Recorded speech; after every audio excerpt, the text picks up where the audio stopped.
Emil, probably the first guy in a while who's coming into the UFC with a good bit of hype behind him after the win against Palhares. Going into that fight, did you think a win as devastating as you got would have given you everything that you've got since then?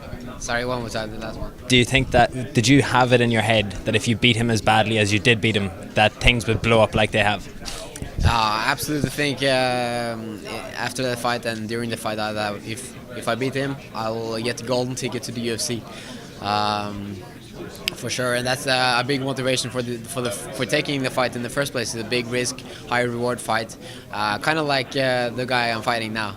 Is there any sort of pressure on you coming back, after stepping away from the sport? This guy's built a bit of a name for himself in Europe with the victory over Palhares. People are talking about that, but do you feel that you're ready to just step back into the spotlight and kind of get that win behind you that you had before you stepped out the first time? I think so. I'm definitely ready to get back in the spotlight and to really showcase my skills every time I fight. And Emil's a great opponent to do that. And he's got a great name. He's really explosive and powerful and athletic, and it's going to be a good challenge for me. And then let's just say a best case scenario, 12 months down the line from here, where do you foresee yourself having come back in? Because I'm getting the vibe that you have made some changes into your training and into the teammates and training partners that you have.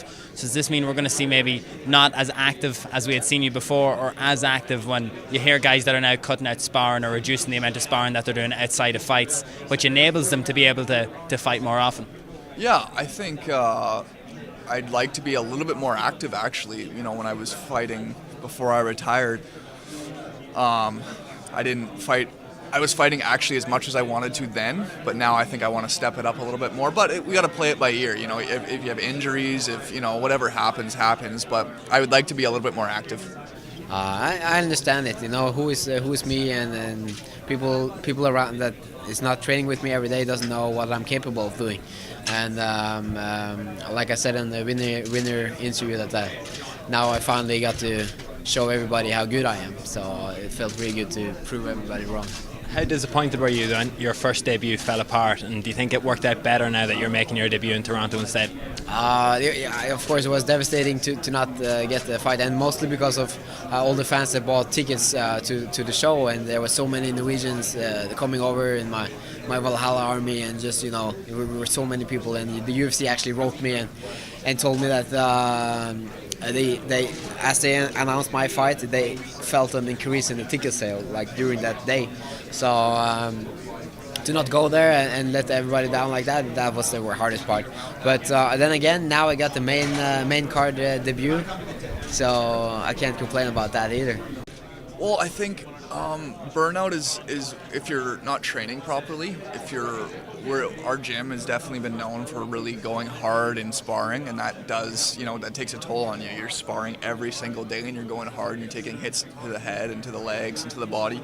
That's going to add up. But mentally, I think it was just a state of mind that I was in, and it took a little time to process all of that. And once I had, feeling better emotionally, physically, and everything. So now I'm here. I'm ready to compete. The academy that you train in, Frontline Academy, has a tremendous success in jiu-jitsu in Europe. It's known as easily one of the best competition teams. Do you feel like you're the guy that's going to show the MMA side of that gym to the world? Oh yeah, absolutely. Frontline got a good, solid group of fighters. We got also we just starting to show how good we are in the MMA part, and we got Jack Hermansson that also in the UFC now, and we got several fighters that coming up now, and we're gonna be a good group of guys in the UFC from Frontline. I'm sure of that. Do you feel that in the guys in your gym, or maybe young up-and-comers, that you're a good role model, maybe not to throw yourself into competition so soon, not to be fighting as much as possible? Or would you, if you could go back in time, would you do everything the exact same way? A guy who's only 25, 26 years old has a ridiculous amount of pro fights under his belt. Yeah, that's the thing. What's the right way of doing it? Is it to fight guys that don't have that much experience, and then you're undefeated, and you come here and then you have to fight, really solid competition? And are you ready for that? If you are, then that's great. Then you have a great record. Is it to fight, like I was 6 times a year, every other freaking weekend, basically? And what's the right way? I would say for your body and mentally to probably fight less. But the way I've done it, I've loved it. The experiences I've had and the many times I've fought, and just the confidence that I get from that, I think is a huge benefit. Yeah, Eduardo Orteta is a very good coach to have, and he's always got energy, and he's always hungry to make us perform. And to have a guy like that in your team is very important. And I think that everybody in the Frontline Academy is having the same mindset that you just need to work hard and go in there and win. Just two quick things. When Gunnar Nelson burst onto the scene in Iceland, he became a cult figure there very quickly. The Swedish mixed martial arts team had very good success in Prague last week. Do you think it's going to happen in Norway? Do you think you're going to be the guy that's going to explode the sport, explode the popularity? You could be the figurehead for Norwegian mixed martial arts? Yeah, I absolutely hope so.